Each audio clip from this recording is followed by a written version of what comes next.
At ayun na nga ho, ipakit na po kami dyan. At naghihintay na ang mga kadit namin sa baba. Abay, tumalab na yata yung pabango. Ay, kasama po pala namin ang mga mamsi namin sa church. Nagyaya kasi sila kumain sa labas. At bago daw kami kumain, mamamalingki muna daw sila ng mga alahas. Abay, mga mamsi namin mga yan, mga bilihan ng gold ang tinatambayan. Kapag marami ka talagang pera tatampi ka dito. Samantalang kami sa murang pabango lang, hindi pa namin nabili. Sister pa yung ginamit namin, hindi kasi kasali sa budget. Wala pa kasing sweldo.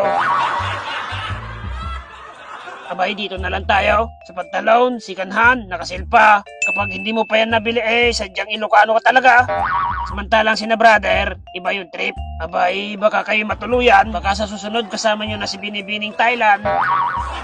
Ay baka ito, gusto ni Brother Jess. Mahilig pa naman sa pink at siguradong bit niya ito. What? Ay, ang cute daw. Yari ka ngayon sa asawa mo. Bumigay na